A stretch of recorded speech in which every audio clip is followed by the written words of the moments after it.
देखिए बात करेंगे आज नेटवर्क एनालिसिस का एक थ्योरम है superposition theorem.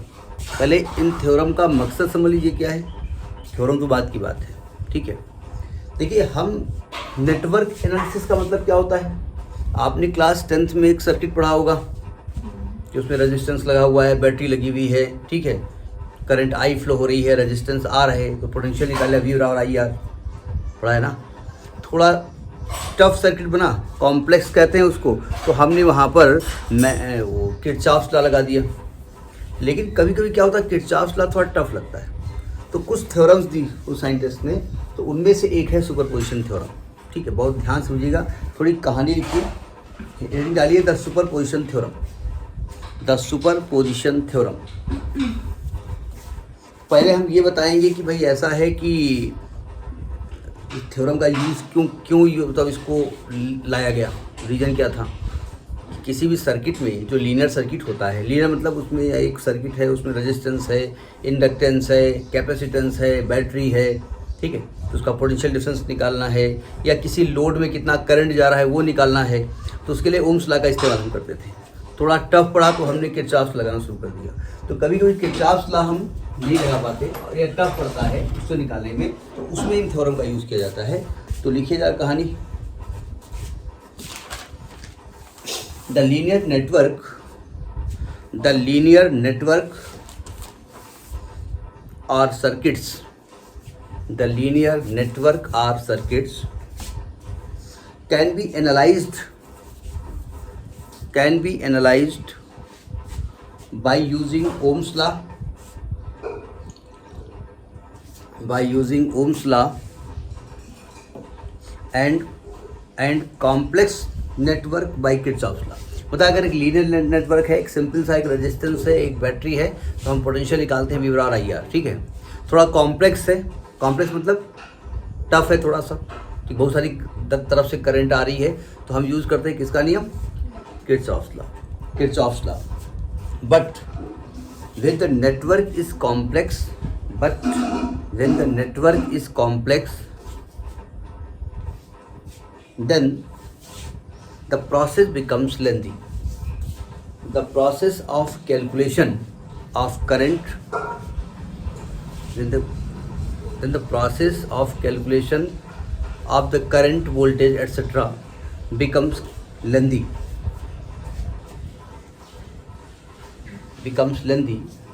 To make the calculation easy,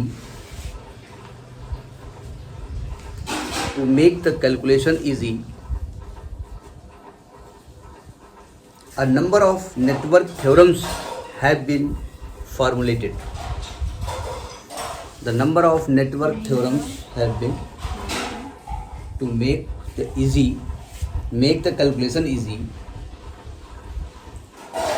अब आप ये ना समझिएगा कैलकुलेशन इजी बोला गया है मतलब इसमें बड़ा इजी कैलकुलेशन होगा, ये है गलती होने के चांसेस कम होंगे, करंट निकली आएगी सही से, ठीक है।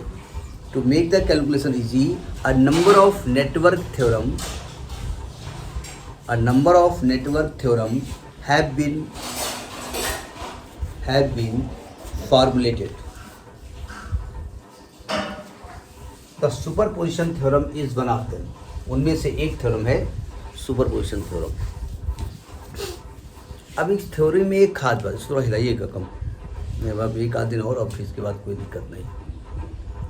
इसमें एक खास बात और, जो भी थ्योरम आपको लिखाई है उसमें पूरा स्टेटमेंट रिपीट कर दीजिएगा और लिख दीजिएगा Thevenin theorem is one of them. भाई so many theorems are formulated, ही लिखा है हमने, उनमें से हमने कहा सुपरपोजिशन में से एक है, उनमें से रेसिप्रोसिटी थ्योरम उनमें से एक है, थेवेनिन थ्योरम उनमें से एक है, तो वही एक है। तो पढ़ने से लग रहा है कि हमने कहा इजी, तो इजी नहीं है। देखिए गलती होने के चांसेस कम है कि एक होता है कि करंट आई इधर जाएगी, उधर जाएगी, इधर जाएगी, माइनस करें प्लस करें, ये कन्फ्यूजन यहाँ दूर हो जाएगा, ठीक है। अब नीचे लिखिए अकॉर्डिंग टू दिस थ्योरम। पहले मैं रफली एक बात बता देता हूँ, ठीक, जब हम स्टेटमेंट लिखवाएंगे तो आसान हो जाएगा। देखिए हम यहाँ पर रेजिस्टेंस यूज़ करने जा जरूर रहे हैं, लेकिन वो रेजिस्टेंस नहीं हो, वो इंडक्टर होगा, ठीक। वो रेजिस्टेंस भी होता है, हो सकता है कैपेसिटर भी हो सकता है, आपकी बुक में रेजिस्टेंस बना होगा, ठीक है, तो हम रेजिस्टेंस ही लिख लेंगे, वो अलग की बात है। ठीक है, हमने कहा मान लीजिए ये एक रेजिस्टेंस है, ठीक है, एक ये रेजिस्टेंस है और यहाँ पर एक बैटरी है। देखो यहाँ पर एक होता है करंट सोर्स और एक होता है वोल्टेज सोर्स। बैटरी जो होती है वो करंट सोर्स कहलाती है, ठीक है। और जो अल्टरनेटिंग ईएमएफ यूज किया जाता है, अल्टरनेटिंग करंट, उसको हम करंट सोर्स कहते हैं, ठीक है।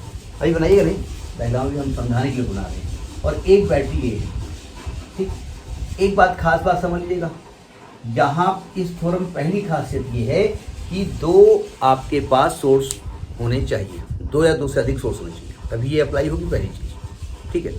क्योंकि सुपर पोजिशन नाम कभी सुना है आपने? कहाँ सुना है? इंटर में सुना है। किस से संबंधित है? बोले इंटर से संबंधित है। वो कौन संबंधित है? किससे संबंधित है? मशीन पे पढ़ा है। इंटर मशीन थी, हाँ, नहीं मालूम। ये जो हम लोगों को कभी कभी कुछ याद आता है ना, जैसे हम कहीं सामने से निकले, बोले कुछ याद आ रहा है, इस आदमी को कहीं देखा है। बोला अच्छा हमारे यहाँ कॉलेज स्वीपर था। बोले स्वीपर तो सुंदर था, उसके बड़े बड़े बाल थे, तो गंदा टाइप लग रहा है। तब बाद में अरे ये तो भी वाजपेयी है, अरे वही वाला, अरे वे अब याद आया। ये दिक्कत हो जाती ना। आपको वहाँ बताया गया था कि जब दो वेव एक दूसरे को डिस्टर्ब किए बिना चलती हैं तो मीडियम में किसी पार्टिकल का जो रिजल्टेंट डिस्प्लेसमेंट था वो उन दोनों वेव के द्वारा प्रोड्यूस डिस्प्लेसमेंट के वेक्टर सम के बराबर था। याद आया? ये प्रिंसिपल ऑफ सुपरपोजिशन था। हिंदी में कहा जाता था अध्यारोपण का सिद्धांत। तो छोड़िए हिंदी, ज़्यादा टफ हो जाएगी। यहाँ भी लगभग वही है। हुआ यूँ कि भाई इस सेल ने करंट फ्लो कराई, मान लिया I1 फ्लो कराई, ठीक है, और इसने कुछ करंट फ्लो कराई। इन दोनों की वजह से इस वाले रेजिस्टेंस, ये वाला रेजिस्टेंस R1 है, ये रेजिस्टेंस R2 है, ये R3 है। इसने यहाँ पर कुछ करंट भेजी होगी, इसने कुछ करंट भेजी होगी, नहीं भेजी होगी। तो इस पर जो नेट रेजिस्टेंस होगा, नेट करंट होगा, उन दोनों के द्वारा करंट के वेक्टर सम के बराबर। वेक्टर सम क्यों बोला? कि हो सकता है यहाँ टर्मिनल चेंज हो और करंट ऐसे भेज दे, ठीक है, तो वेक्टर सम के बराबर होता है। ये प्रिंसिपल ऑफ सुपरपोजिशन होता है। अब उसको अप्लाई कैसे करेंगे, कैसे उसको मैथमेटिकली प्रूफ किया जाएगा, वो अलग की बात है। तो नीचे लिखिए according to this theorem. Theorem का स्टेटमेंट हम लिखवाते हैं, बहुत ध्यान से लिखिएगा। अकॉर्डिंग टू दिस थ्योरम और इन्वर्टेड कॉमा के अंदर लिखिए if any linear network, if any linear network in any, if पूरा क्या हमने, sorry, in any linear network, comma करके लिखिए, comma, if there are more than one energy sources. पहली कंडीशन इसकी है कि एनर्जी सोर्स एक से अधिक होना चाहिए। इसको मूव कम कराइएगा। There are more than one energy sources and containing impedances. ये इम्पीडेंसेस है, ये रेजिस्टेंस भी हो सकते हैं, कैपेसिटर भी हो सकते हैं, यहाँ पर लेकिन यूज़ कर सकते हैं। Containing impedances, comma, then the current flowing in any element, then the current flowing in any element, current flowing in any element is the vector sum, is the vector sum of the currents, vector sum of the currents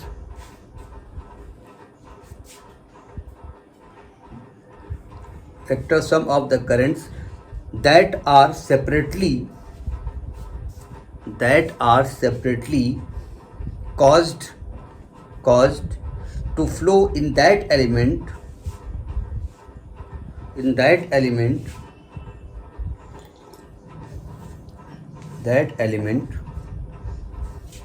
by each energy source alone,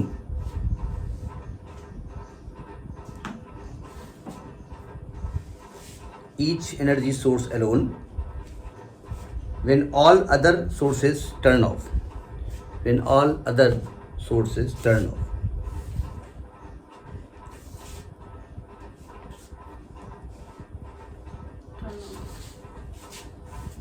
क्या कहना चाहते हैं जरा समझिएगा। यहाँ पर पहले इसका मतलब समझ लीजिएगा। हम यहाँ पर इम्पीडेंस वर्ड यूज करेंगे। मतलब हमने कहा ना, ये रेजिस्टेंस भी हो सकता है, ये कैपेसिटेंस भी हो सकता है, और ये कुछ भी हो सकता है, ठीक है। देखिए हमने कहा ये एक 3 केसेस बताने हैं ना, इसलिए डायग्राम थोड़ा सा ज़्यादा जगह लेना पड़ेगा। हमने कहा ये एक इम्पीडेंस है, तुम रेजिस्टेंस बना के समझा रहे थे ना, वो इम्पीडेंस है। एक और इम्पीडेंस है, ठीक है, और यहाँ पर एक इम्पीडेंस है।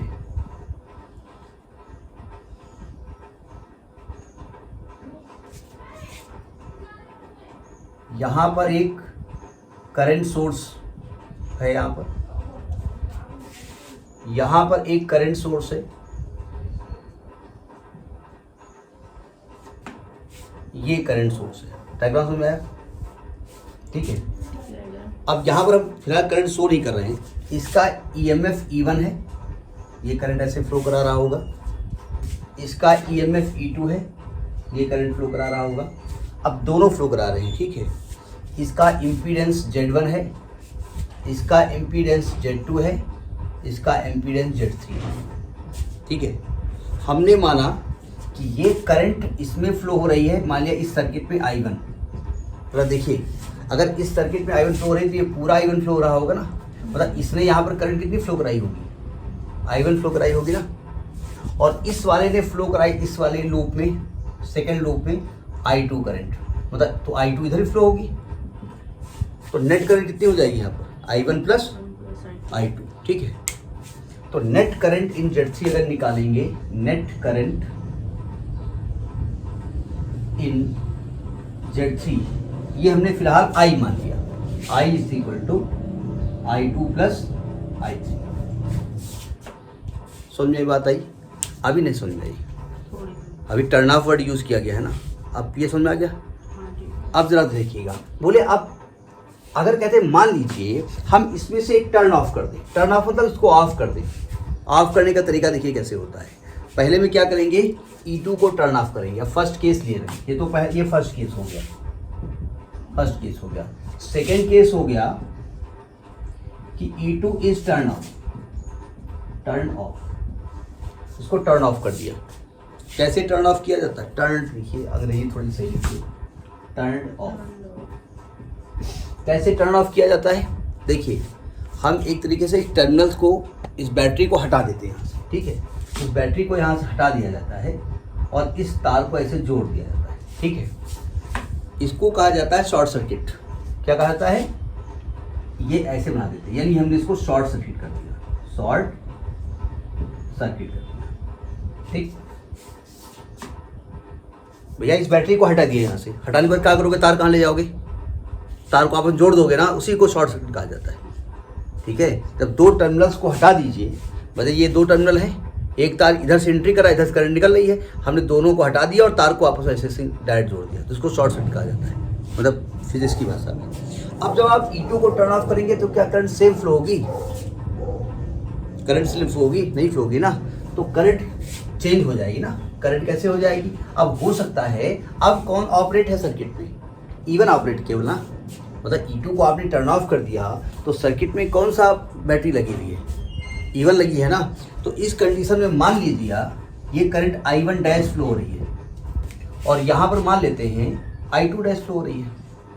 डायरेक्शन कुछ भी हो सकती हो, तो हमने ऐसे बनाया हुआ है, ठीक है। ये पहला केस है, यानी कि अब आप बताइए, अब Z1 में करंट कितनी, Z3 में कितनी करंट फ्लो हो रही है, I1 dash plus I2 dash, इसकी वजह से I1 डैश, इसकी वजह से I2 डैश। सेकेंड केस लिखिएगा, ये नोट कर लिया ना। अब सेकेंड केस लिखिए, सेकेंड हो गया, थर्ड केस लिखिए। थर्ड केस में क्या क्या है, E1 इज टर्न ऑफ कर दीजिए, E1 को टर्न ऑफ कर दीजिए। तो E1 को टर्न ऑफ करेंगे तो E2 तो रहेगा ना, तो E2 सर्किट में ऐसे बना रहेगा, E2 सर्किट बना रहेगा ऐसे, E2 बना रहेगा और E1 को यहाँ से सर्किट से हटा दीजिएगा, E1 टर्न ऑफ हो गया। इसको शॉर्ट ऐसे बनाते ऐसे हैं, ये बना करके ये बना देते हैं और यहाँ लिख देते हैं शॉर्ट सर्किट, शॉर्ट सर्किट। ये बनाते इसलिए है कि ये मालूम हो जाए कि हाँ बैटरी थी और बैटरी का बाद में आपने टर्मिनल हटा करके इसको ऐसे बनाया है, ठीक है। तो अब करंट चेंज हो जाएगी। अब मान लिया ये I1 डबल डैश है और I2 डबल डैश है, ठीक है। अब जरा समझिएगा, पहले इसमें जब ये दोनों लगी थी तो इसमें करंट कितनी फ्लो हो रही थी? I1 फ्लो हो रही थी ना। और जब ये लगी थी तब कितनी हो रही थी? I1 dash. और जब ये लगी थी तो यहाँ पर I1 डबल डैश। तो यानी कि I1 by principle of superposition, by principle of superposition I1 is equal to I1 dash plus I1 double dash. नहीं समझे? मतलब अगर दोनों बैटरी को लगा दिया और यहाँ पर I1 करंट फ्लो हो रही है, तो हम अगर एक बैटरी को हटा दें I1 डैश फ्लो होगी, दूसरे को हटा दें, पहली लगा दें I2 dash, I1 double dash होगी, तो कुल मिलाकर के वो रहेगी I1 ही। मतलब दोनों मिलकर के 10 एम्पियर फ्लो करा रही हैं, तो एक एक करके जो फ्लो कराएंगे उसका भी सम कितना होगा? 10 एम्पियर ही होगा। यही तो कहना चाहते हैं। और I2 बराबर क्या हो जाएगा? I2 dash plus I2 double dash. समझ में बात नहीं आई? तो ये है प्रिंसिपल ऑफ सुपरपोजिशन। ठीक है, अब जरा देखिएगा इसमें कितने सोर्सेज थे? 2 सोर्स थे। कितने स्टेप में हमने सॉल्व किया? फर्स्ट स्टेप बनाया जब दोनों को ऑन किया, सेकंड स्टेप भी किया, एक को ऑफ किया, थर्ड स्टेप में दूसरे को ऑफ किया। यानी अगर सर्किट में 2 सोर्स होंगे तो ये 3 स्टेप में सॉल्व होगा। 3 सोर्स होंगे तो 4 स्टेप में सॉल्व होगा। एक नोट करके अलग लिखिएगा।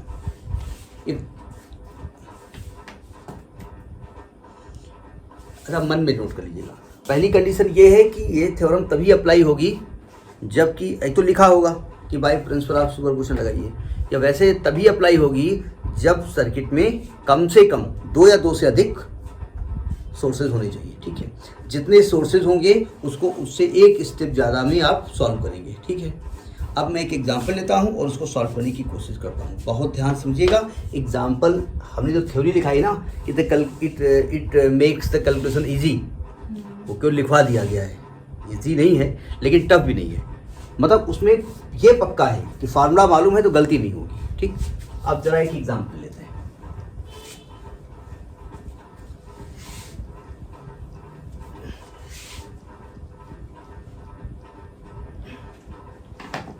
देखिए, एक सर्किट बनाते हैं हम।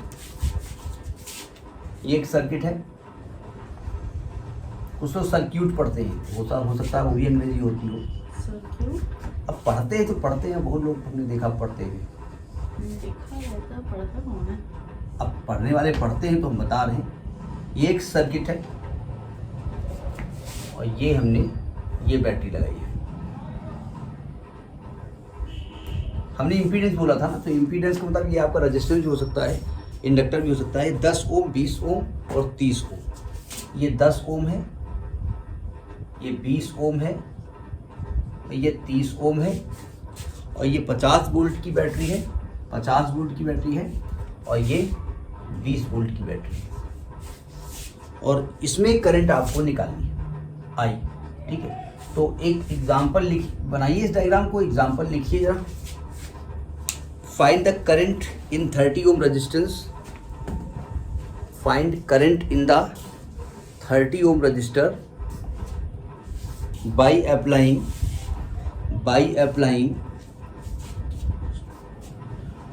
applying superposition theorem. कितने सोर्सेज हैं इसमें?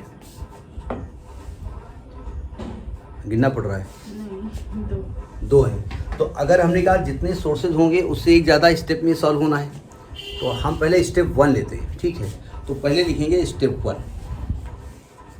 स्टेप 1 ज़रा ध्यान से लेकर डायग्राम रब करना पड़ेगा।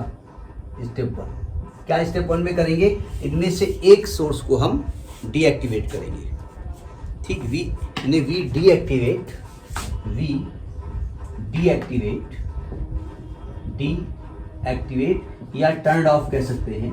Turn off one source, one of the two sources. In 2 sources में से हम एक सोर्स को टर्न ऑफ करेंगे। बहुत ध्यान से समझिएगा, थोड़ा सा टेक्निकल है, हम बार बार बता रहे हैं। ठीक है, देखिए हमने कहा कि let 20 volt source is turn off, source is turn of.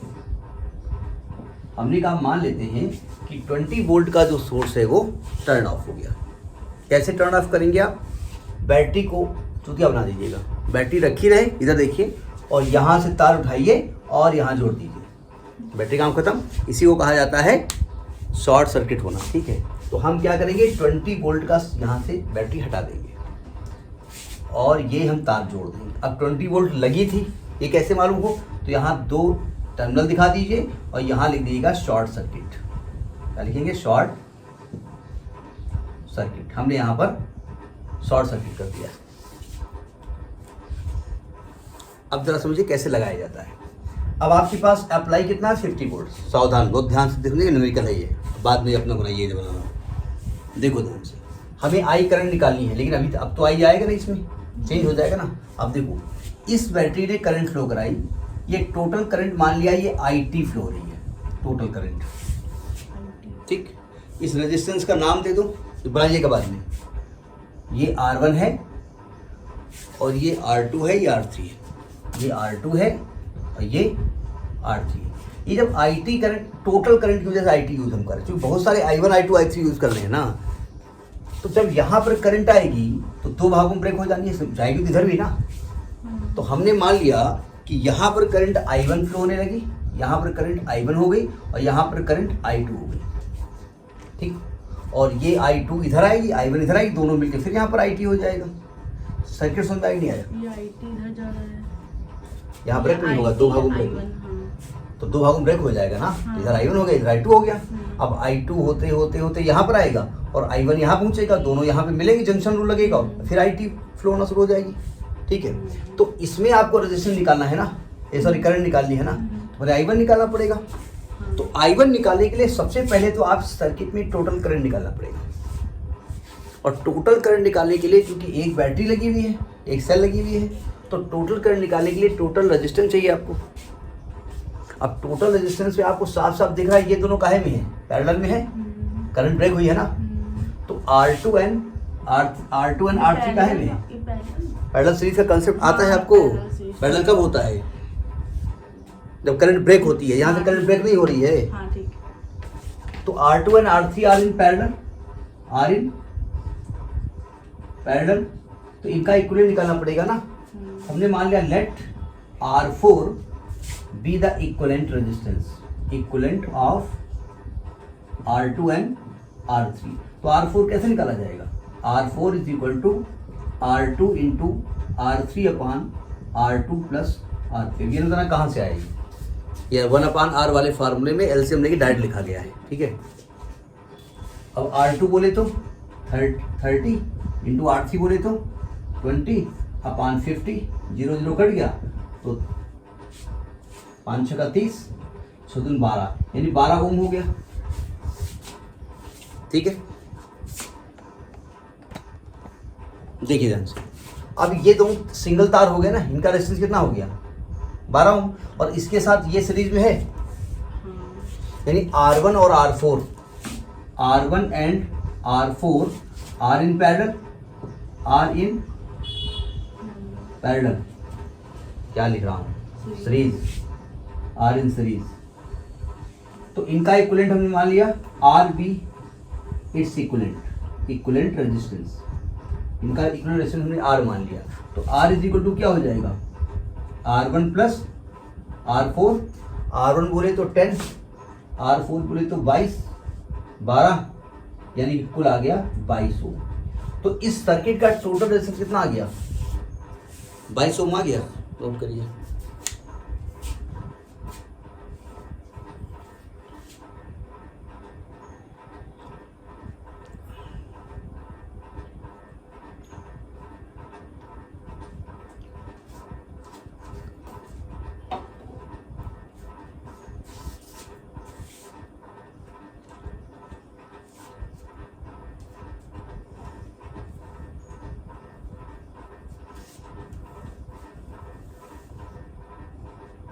समझ के करिएगा, क्योंकि समझना मेन है यहाँ पर।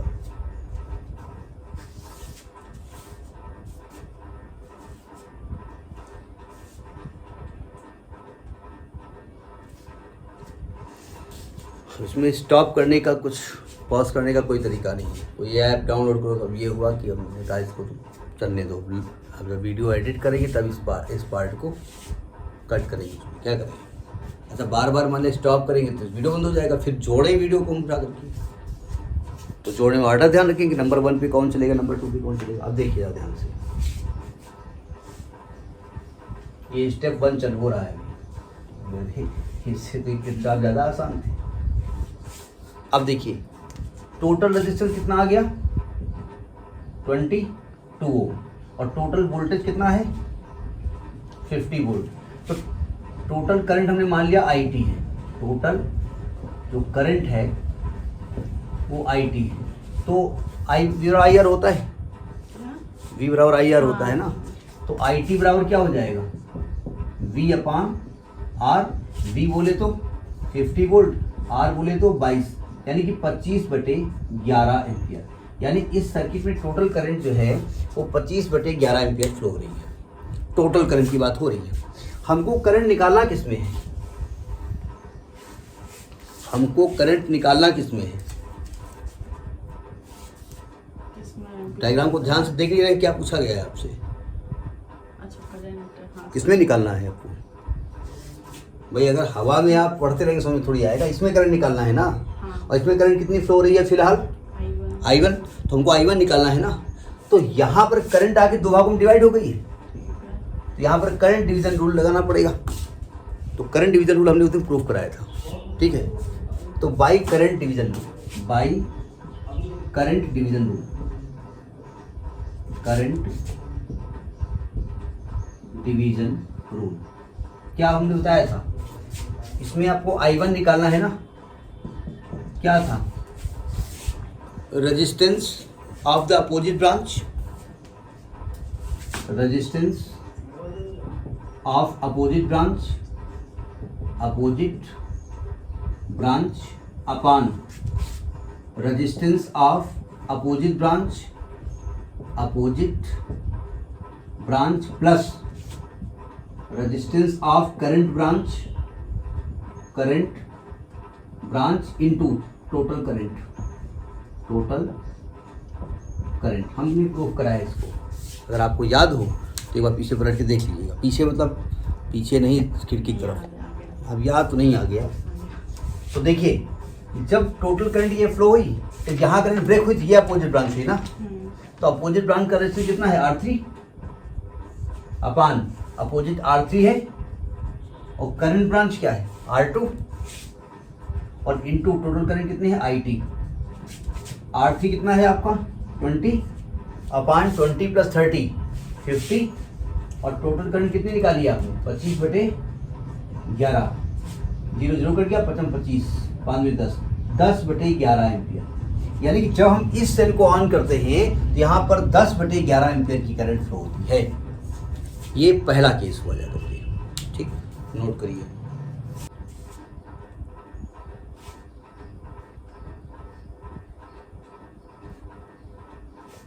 ये प्रूफ देख लीजिएगा, ठीक है। YouTube वालों को बताया जाता है कि हम उसमें लगा देंगे, उसमें क्या कहते हैं वो जो डिस्क्रिप्शन होता है, तो ये तुम्हारे को कहा नहीं जाएगा, फिर डिस्क्रिप्शन में लगा देंगे। नहीं, अब वो तो आपके दिमाग में डिस्क्रिप्शन है, हट रब करें। ये आप याद करिए कितनी करंट फ्लो हुई है 10/11। तो I1 हम अलग कहीं लिखे ले रहे हैं फिलहाल, I1 बराबर 10/11 एम्पियर, ठीक। ये पहला स्टेप है, इसमें गलती नहीं हो सकती, करंट इधर जा रही उधर जा रही किधर जा रही है, ठीक है, सावधान। अब जरा देखिए ध्यान से, स्टेप 2। स्टेप 2 में क्या करेंगे, स्टेप 2 में पहले तो ये सब कुछ खत्म, नहीं ये तो लिखा रहेगा, ये सब कुछ खत्म, ये सब करंट का काम खत्म, ये सब I1 I2 खत्म। अब हम इसको हटा देंगे, इसको शॉर्ट सर्किट कर देंगे। मतलब स्टेप 2 में क्या होगा, स्टेप 2 में क्या होगा, 50 volt source is turn of, turn off. 50 volt source को हमने क्या किया, टर्न ऑफ कर दिया, यानी कि यहां पर हमने इसको शॉर्ट सर्किट कर दिया, शॉर्ट सर्किट कर दिया, ठीक। और यहां पर जो सोर्स लगा था वो लगा रहने दिया हमने, यहाँ पर सोर्स 20 वोल्ट का जो लगा है वो अब लगा रहने दिया, ये 20 वोल्ट का सोर्स लगा रहने दिया। ठीक, करंट सब चेंज हो जाएगी ना। अब देखो ध्यान से, सावधान।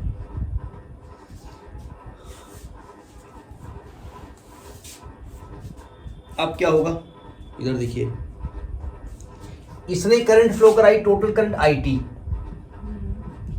यहां पर करंट के दो टुकड़े हो गए। ठीक है, इधर हो गया I3, इधर हो गया I4। अब तो डैश मानो, या तो फिर I1 dash, I2 dash, I3 I4 मान लो। ठीक है, अब IT मान रहे हो तो IT हो तो कोई बात नहीं, लिख दीजिएगा। अब यहाँ पर पहले टोटल सर्किट का रेजिस्टेंस चाहिए। अब देखो यहाँ जब 20 एम्पियर में करंट आई है 20 ओम में, पेन को बंद कर दिए तो यहाँ दो भागों में ब्रेक हो गई है, तो ये R1 था ना, R1 और R2 पैरेलल में है भाई, यहाँ पर करंट ऐसे फ्लो करा रहे हो ना आप, तो आप लिखेंगे R1 एंड R2 काहे में है, R इन पैरेलल, तो इनका इक्विवेलेंट मानना पड़ेगा। Let R5 is its their equivalent resistance, their equivalent resistance, इनका जो इक्विवेलेंट रेजिस्टेंस है हमने क्या मान लिया, R5।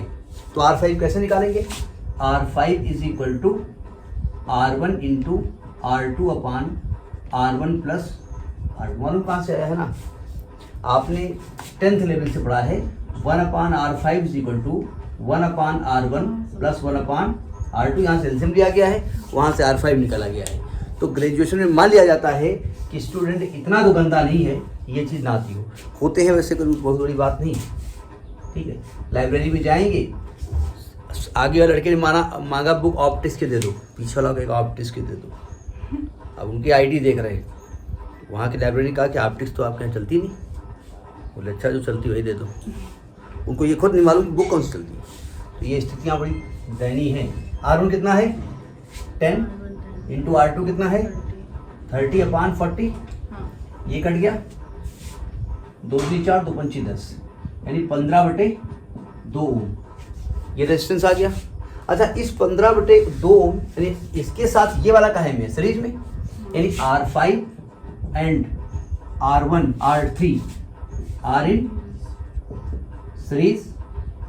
तो हमने माना देयर इक्विवेलेंट R मान लिया, देयर इक्विवेलेंट रेजिस्टेंस हमने क्या मान लिया है R। तो R इज इक्वल टू क्या होगा, R3 plus R5।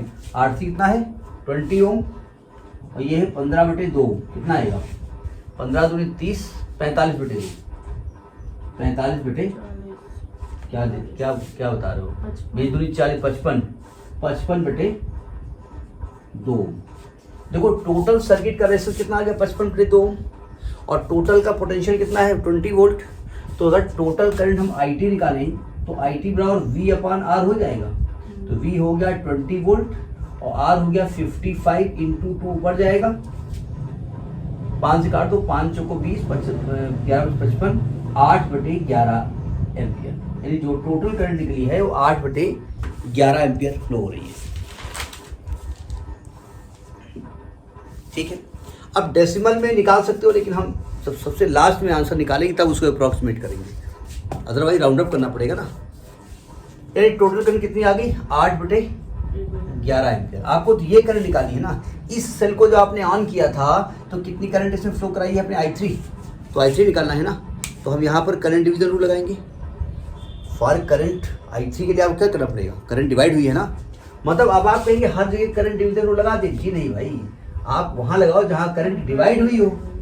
Current divide ही नहीं हुई है, किसी के यहाँ अकेला लड़का है वहाँ भी डिवाइड किया जाए, जब अकेला ही लड़का है तो डिवाइड करोगे, जब करंट दो भागों में ब्रेक होगी तब डिवीजन रूल लगेगा। तो by current division rule, by current division rule, division rule. देखिए आपको I3 निकालना है, I3 इज इक्वल टू क्या फॉर्मूला होता है, रेजिस्टेंस ऑफ अपोजिट ब्रांच। में समझ लीजिए, पेन बाद में चलाए करिए।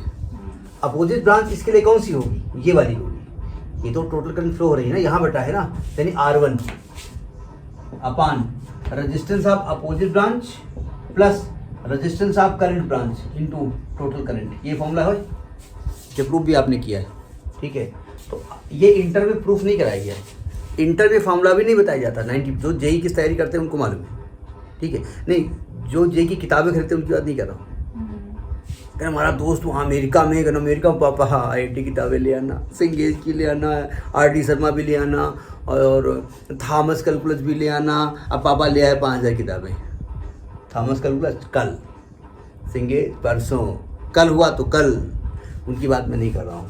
R1 बोले तो 10/10 + 30 और IT कितना निकला है 10/11, तो ये आ गया आपका ऊपर 100 अपान ये कितना हो जाएगा 40 × 11 कितना आएगा, ये कट गया, 2 दूनी 4, 2 पंची 10, 5/22 एम्पियर की करंट फ्लो हो रही है।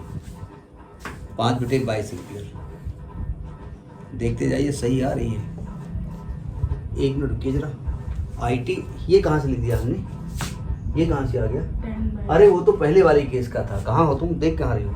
IT तो 8/11 आपने लिखा है ना, 8/11 लिखा है, तो हमने कहा वो तो पहले केस में करंट थी ना। तो ये आ गया आपका 80/40 × 11, 40 दूना 80, 2/11 एम्पियर। ये स्टेप नंबर क्या हो गया 2 हो गया, ठीक है। स्टेप 3 में क्या करेंगे आप, principle of superposition by superposition theorem, by superposition theorem, superposition theorem. आप देखो ध्यान से, जब आपने इस सेल को ऑन किया था सर्किट में केवल, तब इसने कितनी करंट फ्लो कराई थी 10/11, और जब आप केवल इसको ऑन करें कितनी करंट फ्लो हो रही है 2/11। तो दोनों को ऑन करेंगे, दोनों एक साथ फ्लो कराएंगे ना। पहले वाले ने I1 फ्लो कराया था, दूसरे वाले में I3 किया, तो जब थर्ड डायग्राम बनाएंगे तो थर्ड में इसको भी आप साथ बनाएंगे 50 वोल्ट। तो टोटल करंट जब निकालेंगे I हो जाएगा I1 + I3, मतलब 10/11 + 2/11 यानी 12/11। आप पॉइंट में निकाल लीजिएगा जो भी है। पॉइंट में आई है 1.09 एम्पियर, 1.09 एम्पियर। तो ये आपका सुपरपोजिशन थ्योरम है, जो स्टेटमेंट लिखाया गया है कि ये हमारे कैलकुलेशन को इजी करती है। कर रही ना इजी, नहीं टफ नहीं है। इसने ये कंफ्यूजन दूर करा दिया कि यहाँ करंट जाएगी उधर जाएगी पैरेलल से, कुछ नहीं, तो कहा डायरेक्ट आप निकाल लीजिए, ठीक है। अब ये तो हमने समझाया है इसलिए लग रहा है ना आपको। आप जब करोगे तो इसको आप ऑफ कर दोगे, डायग्राम बनाना पड़ेगा, लेकिन आप स्टेप बाय स्टेप डायग्राम बनाओगे। स्टेप 1 में इसको टर्न ऑफ करोगे, स्टेप 2 में इसको टर्न ऑफ करोगे, स्टेप 3 में दोनों बनाओगे, ठीक है। बोले स्टेप 3 दोनों को टर्न ऑफ कर दें, तो दोनों को टर्न ऑफ कर देंगे तो फिर दिक्कत हो जाएगी ना। तो ये आपका है सुपरपोजिशन थ्योरम। कैसी लगी है, ठीक ही है, ठीक, तो इसको कर लीजिएगा।